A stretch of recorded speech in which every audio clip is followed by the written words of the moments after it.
আসসালামু আলাইকুম। Alias daily লাইফস্টাইলে সবাইকে জানাই স্বাগতম। কাছে দূরে যে যেখান থেকে আমার এই ব্লগটি দেখছেন তাদের সবাইকে জানাই স্বাগতম। কেমন আছেন সবাই? আশা করি ভালো আছেন। আলহামদুলিল্লাহ আমিও ভালো আছি। আজকে গিয়েছিলাম বাজারে একদম নদীর টাটকা মাছগুলি কিনে এনেছি, একদম তরতাজা। আর সাথে কিছু সবজি এনেছি, লাল শাক, চিচিঙ্গা, এইগুলি কিনে এনেছি। এই মাছ দিয়ে আমি অবশ্য এগুলি দিয়ে রান্না করব না আজকে আমি রান্না করব অন্য কিছু দিয়ে, কিন্তু এই সবজিগুলো দেখতে ভালো লাগলো তাই আর কি কিনে আনলাম। এই যে আমি মাছগুলো কেটে নিচ্ছি, দেখতে পাচ্ছেন। এই যে একদম নদীর তাজা মাছ তো, যেগুলি কুটতে আমার এতটা কষ্ট হয়নি। যদি নরম হয়ে যেত তাহলে হয়তো মাছগুলি কুটতে কষ্ট হতো। এই যে দেখছেন আমি এখন মাছগুলো ধুয়ে নিচ্ছি। মাছগুলো আমি একদম পরিষ্কার করে ধুয়ে নিতেছি, যাতে রান্নার সময় অল্প একটু ধুয়ে নিলেই আমার হয়ে যায়। আজকে আমি মাছগুলো রান্না করব বেগুন, আলু এবং পটল, এই তিনটির সাথে আজকে আমি এই মাছগুলো রান্না করব। আমি যেভাবে রান্না করি আপনারা কি কেউ সেভাবে এই মাছগুলো রান্না করেন কিনা আমাকে কিন্তু কমেন্টে জানাতে পারেন। এই যে দেখতে পাচ্ছেন আমি মাছগুলো ধোয়া হয়ে গেছে, একদম পরিষ্কার করে ধুয়ে নিয়েছি। এই মাছগুলো দিয়ে আমি এখন তরকারি রান্না করার জন্য চলে যাব। আজকে যে রান্নাটা করব সেটাই আমি আপনাদেরকে দেখাচ্ছি। এই যে চুলায় একটি প্যান বসিয়ে দিয়েছি। এই প্যানে এখন আমি তেল গরম করে নিলাম। তেলটা একটু গরম হয়ে গেলে পেঁয়াজ কুচি, কাঁচামরিচ কুচি এখানে ছেড়ে দিলাম। হালকা করে একটু ভেজে নেব, নরম থাকা পর্যন্ত। এই পেঁয়াজগুলো নরম থাকা পর্যন্ত আমি আর কি ভেজে নেব। অনেক বেশি ফ্রাই করব না, যাতে ব্রাউন কালার না হয়ে যায়।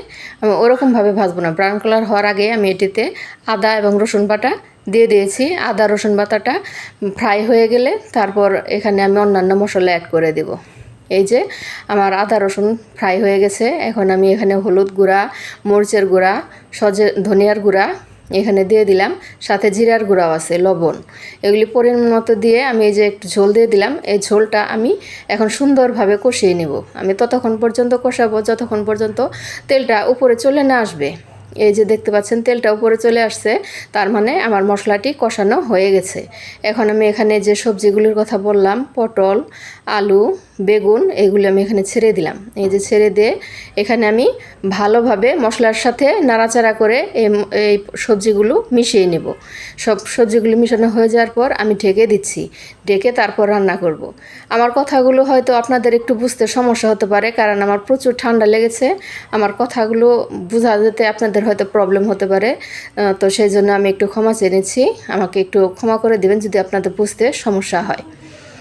তো আপনারা যারা আমার এই ব্লগটি দেখেন তাদের কাছে আমি একটু অনুরোধ করি, তারা কষ্ট করে একটু সাবস্ক্রাইব, লাইক এবং কমেন্ট করবেন, শেয়ার করবেন। আপনাদের একটি লাইক পেলে আমার অনেক বেশি উৎসাহ জাগে, আপনারা একটা সাবস্ক্রাইব করলে আমার অনেক বেশি ভালো লাগে, আমার উৎসাহ জাগে আমার ব্লগ তৈরি করতে। এই যে আমি যে মাছগুলো আমি কেটে রেখেছিলাম সেই মাছগুলো কিন্তু আমি তরকারির সাথে একসাথে দিয়ে দিইনি, যেহেতু মাছগুলো একেবারে নদীর টাটকা মাছ, আগে দিলে ভেঙে যাবে, সেজন্য আমি এই মাছগুলোকে পরে দিয়েছি। বেগুন আর সব সবজি কষানো হয়ে যাওয়ার পর আমি এখানে মাছগুলোকে হলুদ, মরিচ এবং লবণ দিয়ে মাখিয়ে নিয়েছিলাম। তারপর সেখানে যখন কষানোটা হয়ে এসেছে তখন আবার একটু মাছগুলো দিয়ে উপরে দিয়ে একটু নাড়াচাড়া করে কষিয়ে তারপরে যে ঝোল দিয়ে দিলাম। ঝোল দিয়ে এখন আমি ঢাকনা দিয়ে ঢেকে দিচ্ছি। এই যে দেখতে পাচ্ছেন আমার তরকারিটি হয়ে এসেছে। এখন ফাইনালি যে এই অবস্থায় হয়ে গেছে তখন আমি চুলার আঁচটা একদম বন্ধ করে দেব। এই যে আমার তরকারিটা হয়ে গেছে, এখন আমি চুলা থেকে নামিয়ে নেব। এই যে এখন আমরা দুপুরে খাওয়া দাওয়া এবং রেস্ট করার পর সন্ধ্যার দিকে একটু ঘুরতে বেরিয়েছিলাম বাচ্চাদেরকে নিয়ে। ওরা বলল ওরা ঝালমুড়ি খাবে, ফুচকা খাবে, তাই ওদেরকে নিয়ে একটু বাইরে যেতে হয়েছে। আজকে সন্ধ্যার এই ঘোরাঘুরিটা আমি আপনাদের মাঝে শেয়ার করছি। এই যে দেখতে পাচ্ছেন আমরা সরাসরি একদম ফুচকার দোকানে চলে এসেছি। এখন আমরা এখানে ফুচকা অর্ডার করেছি, ঝালমুড়ি অর্ডার করেছি। আমরা পরিবারের 3 জনে গিয়েছিলাম, তাই এখানে 3 প্লেট ফুচকা আপনারা দেখতে পাচ্ছেন। এখানে আমরা ফুচকা খাওয়ার জন্য একদম বসে পড়েছি।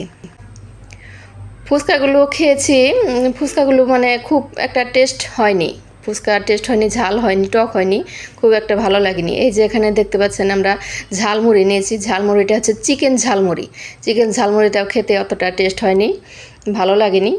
তবুও তারপর বাচ্চারা ছাড়লো না, যার কারণে খাওয়ার জন্য চলে এসেছি। খাওয়া দাওয়া শেষ করে তারপর আমরা একটু কেনাকাটার জন্য বের হয়েছিলাম। এই যে এই মার্কেটগুলোতে আমরা ঘোরাঘুরি করলাম।